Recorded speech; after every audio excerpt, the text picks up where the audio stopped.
नमस्कार दोस्तों, कैसे हैं आप लोग। आर्टिकल 15 को हम लोग यहाँ पे पूरी तरीके से समझने की कोशिश करेंगे। ये 20वीं वीडियो है लक्ष्मीकांत की सीरीज की। क्या बोलता है आर्टिकल 15?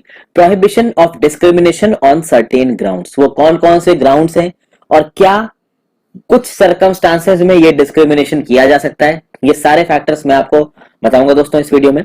आगे बढ़ने से पहले इन पॉलिटी किताब खरीद के अपने सामने जरूर रख लें पढ़ने के लिए, क्योंकि मैं किताब नहीं दिखा रहा हूं, मैंने छोटे मोटे नोट्स दिखाए हैं, बट हाँ मैं किताब का रेफरेंस ले रहा हूं, तो किताब अगर आपके सामने रहेगी तो आप चीजों को ज्यादा समझ पाएंगे। आगे बढ़ने से पहले वीडियो पे लाइक का बटन दबा दीजिए और इसके साथ शेयर कर दीजिए।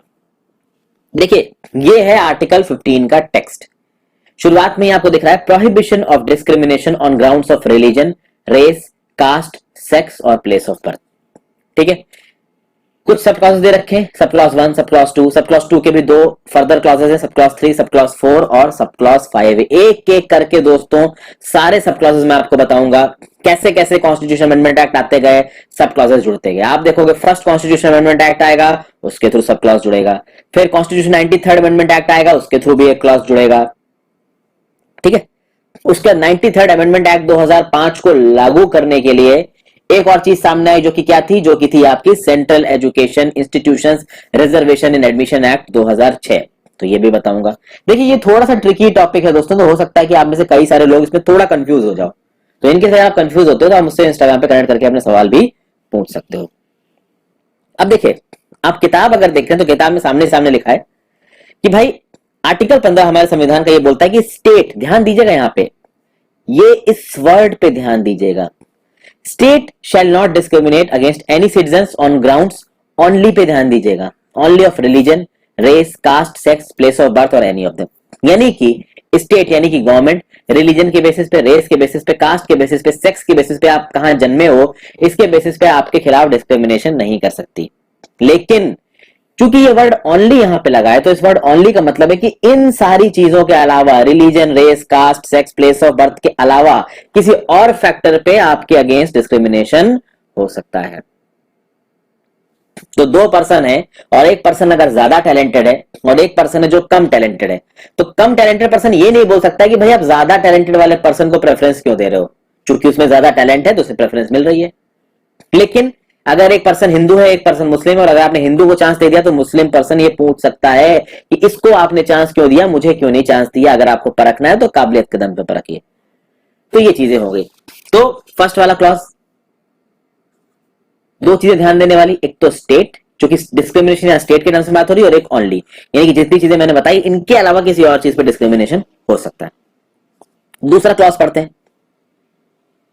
The second provision of Article 15 क्या बोलता है? No citizen shall be subjected to any disability, any liability, restriction or condition with regard to what? तो पहला access to shops, public restaurants, hotels and palaces of public entertainment. दूसरा use of wells, tanks, bathing ghats, roads and places of public resort maintained wholly or partly out of state funds, not dedicated to the use of general public.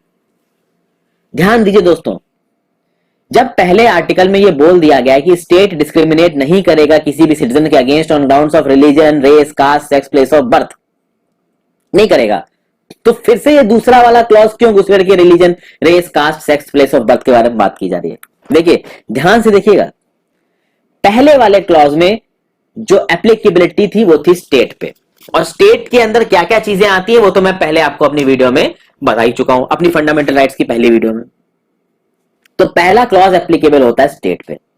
जो दूसरा clause है दोस्तों, वो आपका state पे भी applicable होगा और आपका प्राइवेट इंडिविजुअल्स पे भी एप्लीकेबल होगा। यानी ध्यान दीजिए, सेकंड क्लॉज के अंदर बोला है कि भाई रिलीजन, रेस, कास्ट, सेक्स और प्लेस ऑफ बर्थ के बेसिस पे आपके ऊपर किसी भी तरीके की लायबिलिटी, डिसेबिलिटी, रिस्ट्रिक्शंस नहीं डाली जा सकती when it comes to access to shop, public restaurants, hotels and palaces of public entertainment। तो कल की डेट में मान लीजिए आप में से कोई जाता है मॉल में, ठीक है, मैं लखनऊ में रहता हूं, तो लखनऊ में सहारागंज मॉल में हम लोग जाते थे मूवी देखने के लिए। तो सहारागंज मॉल में मैं पहुंचा मान लीजिए, और कोई एक दूसरा पर्सन पहुंचा, उस दूसरे पर्सन को सहारागंज मॉल में एंट्री मिल गई, और मान लीजिए मुझे सहारागंज मॉल में एंट्री नहीं दी गई, और सहारागंज मॉल वाला बोल रहा है कि भाई आपका जो प्लेस ऑफ बर्थ है इसके बेसिस पे हम आपको एंट्री नहीं देंगे, या आपकी जो कास्ट है वो हमारी कास्ट की नहीं है इसलिए हम आपको एंट्री नहीं देंगे, यानी आपका रिलीजन है इस बेसिस में आपको एंट्री नहीं देंगे। तो अगर आप हिंदू, हम आपको एंट्री नहीं सकते, यहाँ पे केवल मुस्लिम्स की एंट्री है, ये नहीं कर सकते। समझ गए दोस्तों।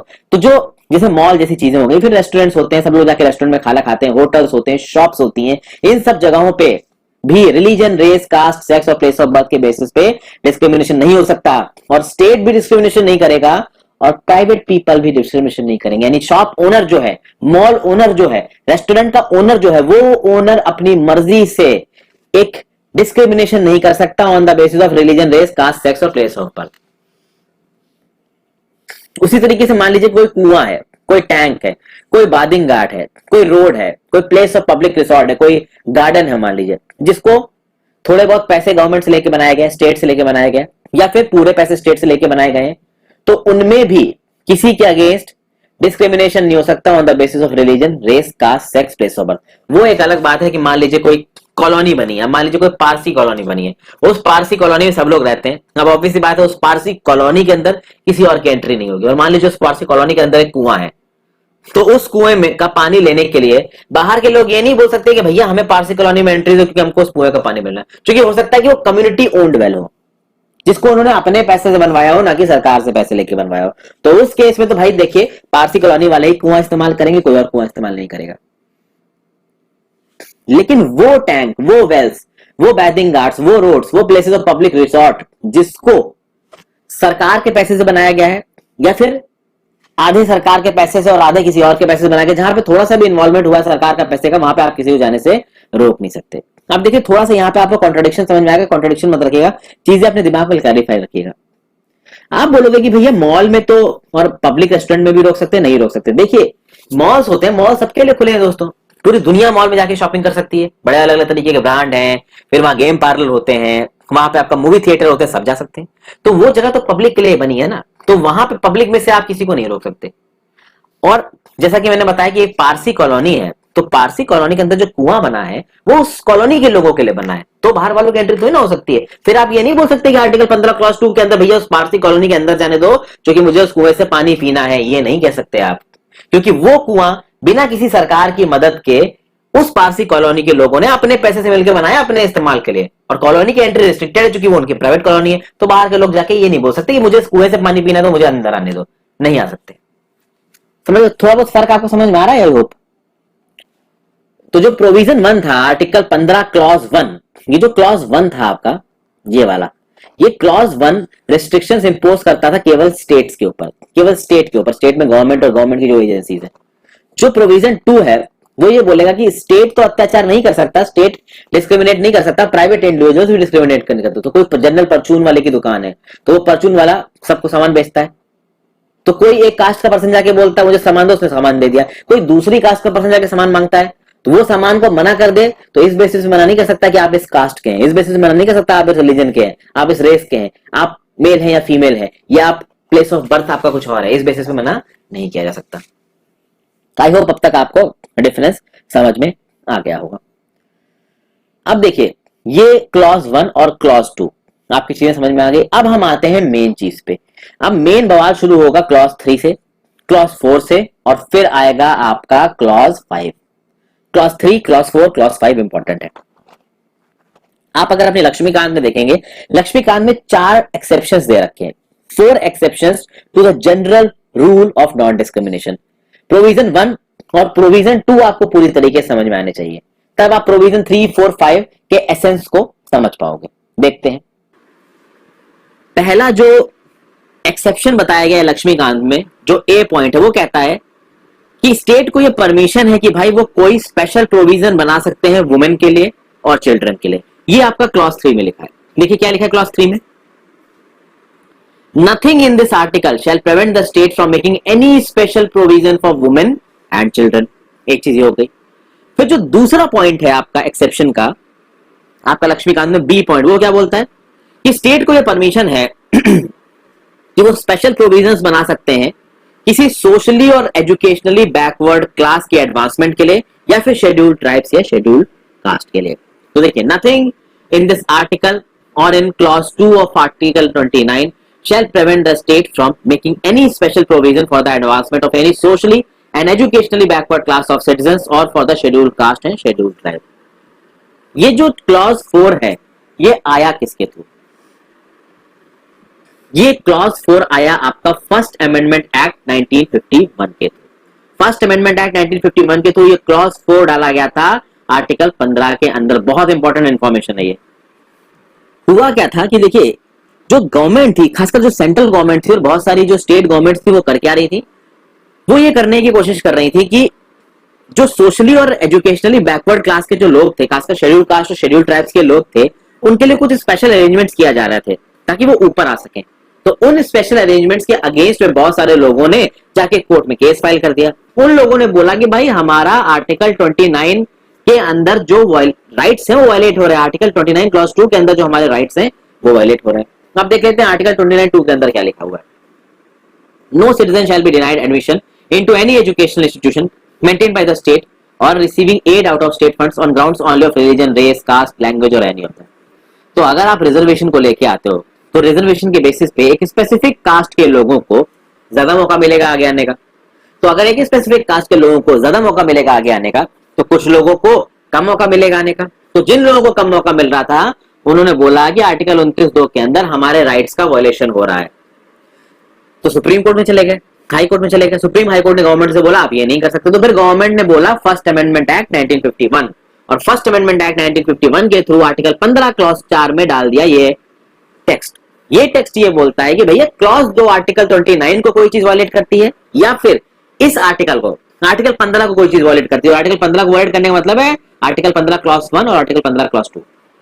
तो ऐसी कोई चीज जो आर्टिकल 15 क्लॉज 1 और आर्टिकल 15 क्लॉज 2 को वायलेट कर रही है, आर्टिकल 29 क्लॉज 2 को वायलेट कर रही है, उसके बावजूद आप स्टेट को नहीं रोक सकते कि वो सोशली और एजुकेशनली बैकवर्ड क्लासेस के लिए कुछ करें, शेड्यूल कास्ट और शेड्यूल ट्राइब्स के लिए कुछ करें, तो वो रिजर्वेशन कर सकते हैं, उनको कोई रोक नहीं सकता। एजुकेशनल इंस्टीट्यूशंस में रिजर्वेशन करा जा सकता है, ये बात कही गई यहां पे। लेकिन खास बात यह है दोस्तों कि आर्टिकल 15 क्लॉज 4 के अंदर ये जो पूरा अरेंजमेंट किया गया है ना, इस अरेंजमेंट में एक ताकत नहीं दी गई है, ध्यान दीजिएगा।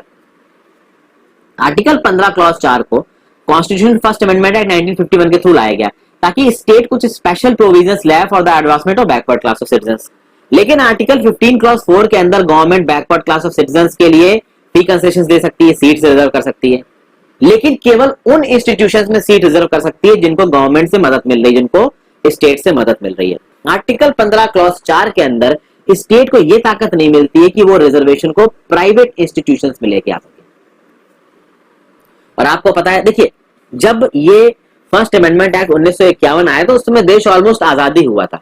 तो उस समय पे भाई जो स्टेट रन इंस्टीट्यूशंस थे, प्राइवेट इंस्टीट्यूशंस उतनी तेजी से उस समय पे ग्रो नहीं हो रहे थे, तो केवल स्टेट रन इंस्टीट्यूशंस में ये प्रावधान डाले गए।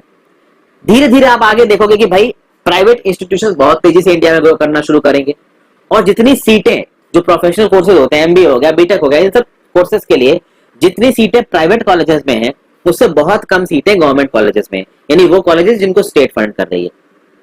तो सरकार ने क्या किया कि कॉन्स्टिट्यूशन 93rd अमेंडमेंट एक्ट 2005 लेके आए, और इसके थ्रू डाला गया आर्टिकल 15 क्लॉज 5, और इसके थ्रू ये बोला गया कि भाई सरकार अगर चाहे तो प्राइवेट अनएडेड इंस्टीट्यूशंस में भी रिजर्वेशन का प्रावधान कर सकता है। तो एक बात याद रखिएगा, आर्टिकल 15 क्लॉज 4 के अंदर जो रिजर्वेशन रखा गया है वो केवल उन इंस्टीट्यूशंस के लिए रखा गया है जिनको कुछ मदद मिल रही है स्टेट से, गवर्नमेंट से।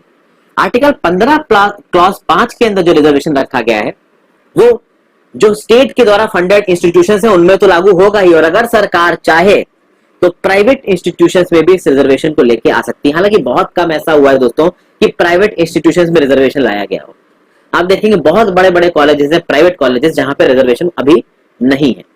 वो तो सरकार पे डिपेंड करता है कि भाई सरकार कोई लॉ को पास करके उन कॉलेजेस में भी रिजर्वेशन को लेके आ सकती है। तो दो चीजें आपको समझ में आई। आर्टिकल 15 क्लॉज 4 किसके थ्रू आया? फर्स्ट कॉन्स्टिट्यूशनल अमेंडमेंट एक्ट 1951 के थ्रू। आर्टिकल 15 क्लॉज 5 किससे आया? 93rd कॉन्स्टिट्यूशनल अमेंडमेंट एक्ट 2005 के थ्रू। आर्टिकल 15 क्लॉज 4 के अंदर जो भी रिजर्वेशन है वो उन इंस्टीट्यूशंस में दिया जाएगा जिनको पैसा मिलता है सरकार से। अंदर आर्टिकल 15 क्लॉज 5 के अंदर किसी भी एजुकेशनल इंस्टीट्यूट्स पे रिजर्वेशन को लागू किया जा सकता है। कुछ चीजें आपको क्लियर हो गई दोस्तों, आगे चलते हैं। यहां पे एक और आर्टिकल मैं आपको बताना चाहूंगा, आर्टिकल 19 क्लॉज 1 सब क्लॉज, इस पे वापस आते हैं। अब हमने यहां पे अब तक क्या क्या देखा 15 क्लॉज 1 देख लिया, 15 क्लॉज 2 देख लिया, 15 क्लॉज 3 देख लिया, 15 क्लॉज 4 देख लिया। जैसा कि आपको पता है 15 क्लॉज 4 में रिजर्वेशन है, क्या 15 क्लॉज 5 में रिजर्वेशन है? बिल्कुल है, वो भी देख लेते हैं। आर्टिकल 15 क्लॉज 5 आपको पता चल गया है, कॉन्स्टिट्यूशन 93rd अमेंडमेंट एक्ट 2005 के थ्रू आया है। क्या बोलता है? ये जरूरी है। ये बोलता है नथिंग इन दिस आर्टिकल और in sub clause g of clause 1 of article 19। Sub clause g of clause 1 of article 19 क्या बोलता है? टू प्रैक्टिस एनी प्रोफेशन और to carry on any occupation, trade और बिजनेस। तो आर्टिकल 19 क्लॉज 1 क्लॉज जी में क्या बोल सकता है कोई आदमी कि मान लीजिए मैं हूं, मुझे किसी प्रोफेशन में जाना है, मान लीजिए मुझे एरोनॉटिकल इंजीनियरिंग करनी है और मैं एरोनॉटिकल इंजीनियरिंग करना चाहता हूं आईआईटी मद्रास से, पर आईआईटी मद्रास में रिजर्वेशन सिस्टम लगता है और मान लीजिए मैं जनरल कैटेगरी का हूं। तो अब मैं ये बोल सकता हूं कि भाई देखिए मुझे एरोनॉटिकल इंजीनियरिंग करनी है और एरोनॉटिकल इंजीनियरिंग की कुछ सीटें रिजर्वेशन में रिजर्व है, तो उनको कम नंबर पे सीटें मिल जाती हैं, तो मेरा हक यहां मारा जा रहा है और मुझे किसी भी प्रोफेशन को, किसी भी ऑक्यूपेशन को करने में पूरा अधिकार है। तो अगर मैं इस एरोनॉटिकल इंजीनियरिंग को नहीं करता हूं तो मुझे प्रोफेशन में प्रॉब्लम आ सकती है, मुझे मेरे ऑक्यूपेशन में प्रॉब्लम आ सकती है। इसलिए ये नहीं होना चाहिए। ये जो रिजर्वेशन दे रहे हैं, ये जो आप स्पेशल स्टेटस दे रहे हैं कुछ कास्ट को, ये नहीं होना चाहिए। तो इस तरीके की चीजें कोर्ट में ना पहुंच जाए, इसलिए आर्टिकल 19 क्लॉज 1 सब क्लॉज जी की ताकत को इनइफेक्टिव कर दिया किसने? आर्टिकल 15 क्लॉज 5 ने। क्या बोलता है? नथिंग इन दिस आर्टिकल और in sub clause g of clause 1 of article 19 shall prevent the state from making any special provision by law for the advancement of any socially and educationally backward class of citizens or for scheduled caste and scheduled tribe। अब तो कुछ आपको special नहीं लगा होगा, लेकिन एक चीज अलग आई है, सब क्लॉज जी और क्लॉज 1 ऑफ आर्टिकल 19 जो कि आर्टिकल 15 क्लॉज 4 में नहीं थी। दूसरा, इन सो फार as such special provisions relate to their admission to educational institutions including private educational institutions whether aided or unaided by the state। तो वो प्राइवेट एजुकेशनल इंस्टीट्यूशन जिनको सरकार से मदद मिलती है और जिनको सरकार से मदद नहीं मिलती है, उनमें भी रिजर्वेशन का प्रावधान सरकार कर सकती है। सोशली बैकवर्ड क्लासेस के लिए, एजुकेशनली बैकवर्ड क्लासेस के लिए, शेड्यूल्ड कास्ट के लिए, शेड्यूल्ड ट्राइब के लिए। बस कुछ माइनॉरिटी एजुकेशनल इंस्टीट्यूशंस हैं जिनकी बात की गई आर्टिकल 30 क्लॉज 1 में, उनके ऊपर ये चीज लागू नहीं होगी। यानी आर्टिकल 15/5 यानी आर्टिकल 15 क्लॉज 5 आपका उन माइनॉरिटी एजुकेशनल इंस्टीट्यूशंस पे लागू नहीं होगा जो आर्टिकल 30 क्लॉज 1 में दे रखे हैं, बाकी सब पे लागू होगा। ठीक है, तो यहां पे आर्टिकल 15 क्लॉज 5 में एक चीज आपको नजर आई कि भाई सब clause g of clause 1 of article 19, तो ये भी इनइफेक्टिव हो गया आर्टिकल 15 क्लॉज 5 के सामने। दूसरा, प्राइवेट एजुकेशनल इंस्टीट्यूशंस भी एम्बिट में आ गए सरकार के कि भैया वहां पे भी रिजर्वेशन किया जा सकता है। ठीक है, ये चीज आपको समझ में आई। तो अब आप आ जाइए कहां पे? अब आप आ जाइए डी पॉइंट पे। तो जो मैं 4 एक्सेप्शंस बता रहा हूं ना आपको लक्ष्मीकांत में, उसमें डी पॉइंट पे आइए। डी पॉइंट में क्या बोला गया है कि भाई सरकार ने इकोनॉमिकली वीकर सेक्शंस के लिए कोटा लेके आया है। तो आपने सुना होगा कि न्यूज आई थी 2018 के लगभग कि 10% of the seats in educational institutions including private educational institutions will be reserved for economically weaker sections. जो लोग गरीब हैं उनको 10% का कोटा दिया जाएगा। और खास बात यह है कि ये जो 10% का उनका कोटा दिया जाएगा ना, इस 10% के कोटे में ना ओबीसी एलिजिबल है, ना एससी एलिजिबल है, ना एसटी एलिजिबल है। तो जिनके पास ओबीसी कोटा का बेनिफिट है, एससी कोटा का बेनिफिट है, एसटी कोटा का बेनिफिट है, वो लोग ऑटोमेटिकली इस ईडब्ल्यूएस का बेनिफिट नहीं ले सकते।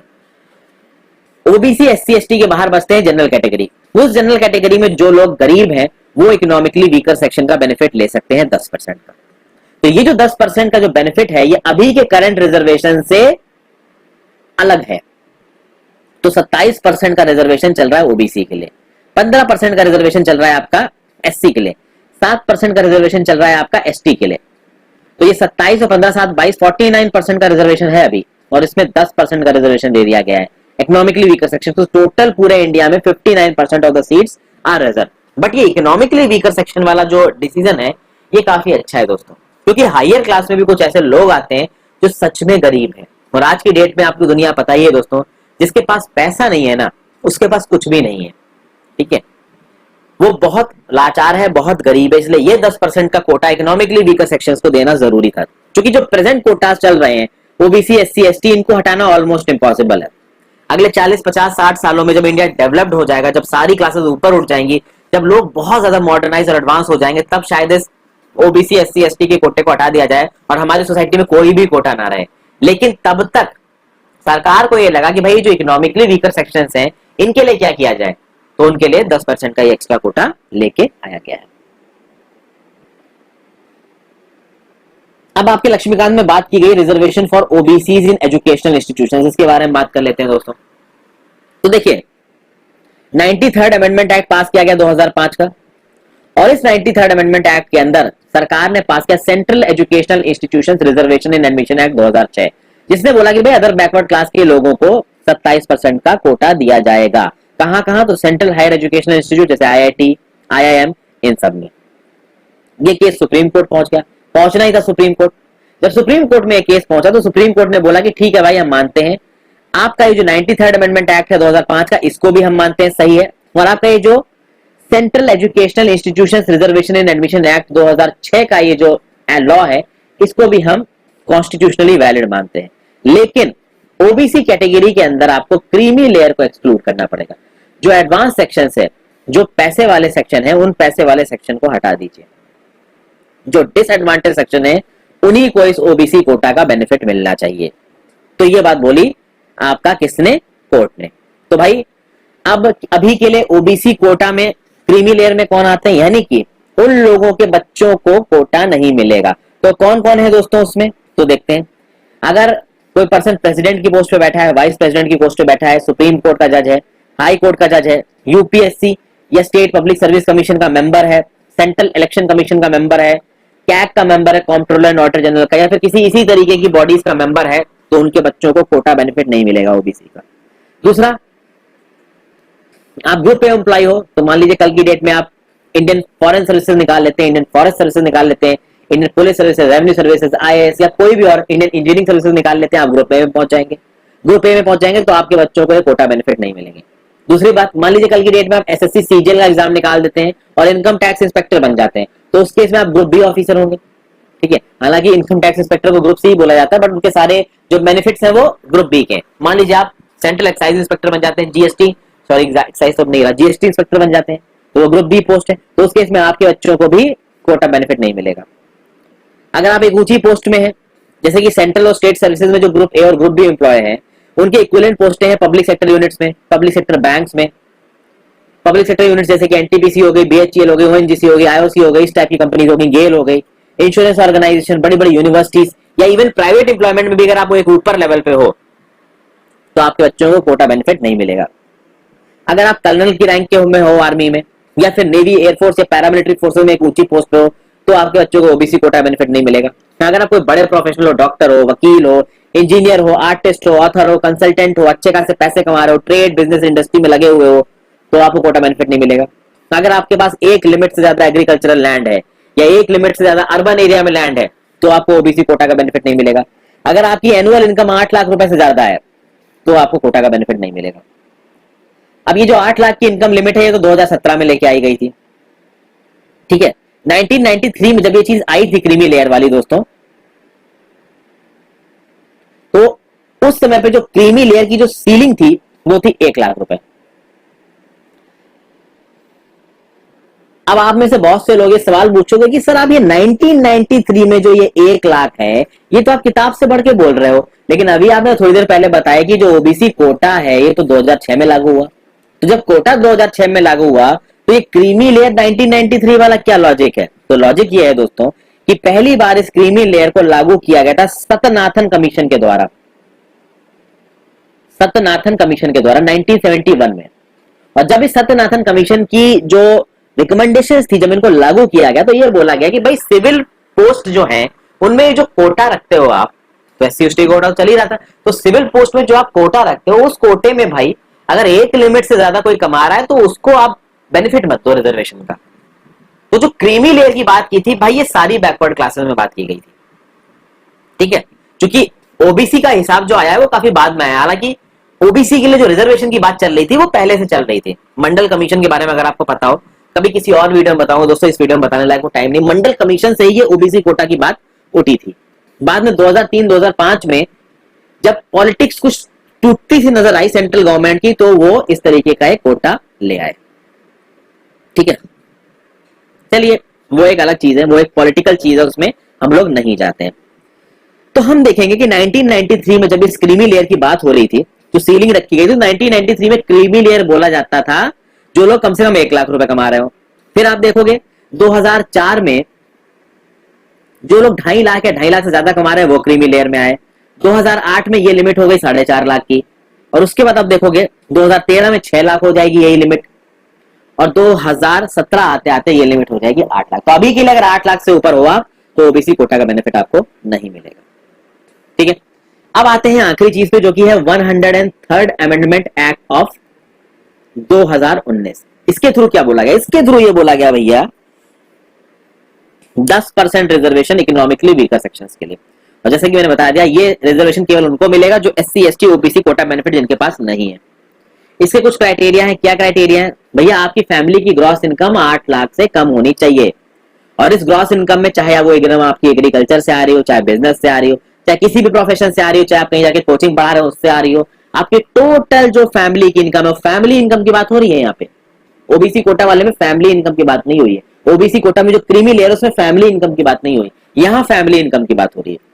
तो अगर आपकी फैमिली की ग्रॉस इनकम 8 लाख से कम है तो आप ईडब्ल्यूएस कोटा के लिए एलिजिबल हो, और इनकम देखी जाएगी कि जिस साल आप एग्जाम दे रहे हो उससे पहले वाला जो फाइनेंशियल ईयर है उसकी इनकम देखी जाएगी। फिर कुछ और ऐसे क्राइटेरियाज रखे गए जिनको अगर आप फुलफिल करते हो तो आप ईडब्ल्यूएस कोटा के लिए एलिजिबल नहीं हो। अगर आपके पास 5 एकड़ का एग्रीकल्चर लैंड है या उससे ज्यादा है तो आप इस कोटा के लिए एलिजिबल नहीं हो। अगर आपके घर में आपके फादर के पास भी है तो भी आप इस कोटा के लिए एलिजिबल नहीं हो। फिर अगर आपकी फैमिली के पास रेजिडेंशियल फ्लैट है 1000 स्क्वायर फीट का या उससे ज्यादा का तो आप कोटा के लिए एलिजिबल नहीं हो। अगर नोटिफाइड म्यूनिसिपैलिटी में 100 स्क्वायर यार्ड का रेजिडेंशियल प्लॉट है या उससे ज्यादा का रेजिडेंशियल प्लॉट है तो आप ईडब्ल्यूएस कोटा के लिए एलिजिबल नहीं हो। अगर नॉन नोटिफाइड मतलब जो म्यूनिसिपैलिटी नोटिफाइड नहीं है वहां पे अगर आपके पास 200 स्क्वायर यार्ड का प्लॉट है या उससे ज्यादा का प्लॉट है तो आप ईडब्ल्यूएस कोटा के लिए एलिजिबल नहीं हो। और आपकी फैमिली में जितने भी लोग हैं उनके नाम पे जितनी भी प्रॉपर्टी है उन सारी प्रॉपर्टी को जोड़ के ये 1000 स्क्वायर फीट या 100 स्क्वायर यार्ड वाले नियम को लगाया जाएगा। फिर अब यहाँ पे मेन बात होती है फैमिली। तो फैमिली क्या है? तो फैमिली की बात हो गई भाई पापा मम्मी, आपके फादर और आपकी मदर, आप और आपके वो सिबलिंग्स जो कि 18 साल से कम की उम्र में। तो मान लीजिए आपकी एक बहन है जिसकी उम्र 18 साल से ज्यादा है, तो ऑब्वियसली बात वो कहीं जॉब वगैरह कर रही होगी, अपने पैसे कमा रही होगी, लेकिन उसकी इनकम को आप अपनी फैमिली इनकम में नहीं जोड़ोगे क्योंकि ऑब्वियसली बात है वो अपना शादी करके कहीं और जाके रहेगी, उसकी अपनी अलग फैमिली होगी। ठीक है, तो यहाँ पे जब फैमिली की ग्रॉस इनकम को जोड़ने की बात हो रही है 8 लाख, तो वो आपके पापा की इनकम, आपकी मम्मी की इनकम, आपकी इनकम और आपके उन सिबलिंग्स की इनकम जो कि 18 साल से कम है। वो 18 साल से ऊपर हो गए तो उनकी अपनी एक अलग फैमिली बनाएगी, उनकी अलग फैमिली की इनकम को आप अपना नहीं बोलोगे। तो मान लीजिए आपकी मम्मी कमाती है 3 लाख रुपए, आपके पापा कमाते हैं 4 लाख रुपए और आप मान लीजिए कहीं जॉब कर रहे हैं और आप कमाते हैं 1.5 लाख रुपए, तीनों मिला के 8.5 लाख रुपए हो गए, आप ईडब्ल्यूएस कोटे के लिए एलिजिबल नहीं रहेंगे। ठीक है दोस्तों, जितने इसके डिफरेंट फैसेट्स थे मैंने सब बता दिए। फिर भी कहीं डाउट हो तो इंस्टाग्राम पे कनेक्ट करके मुझसे अपने सवाल पूछ लें और ज्यादा से ज्यादा इस वीडियो को शेयर कर दें। दोस्तों इतने बेसिक लेआउट से पढ़ाया है मैंने, सच बता रहा हूं ये सब मैंने अपने खुद की नॉलेज से सीखा है, मुझे किसी ने पढ़ाया नहीं और ना ही आपको किसी भी प्लेटफॉर्म में ऐसा कोई पढ़ाने वाला है, चाहे 70, 80 हजार 1 लाख दिया हो कहीं पे भी। Thank you for watching.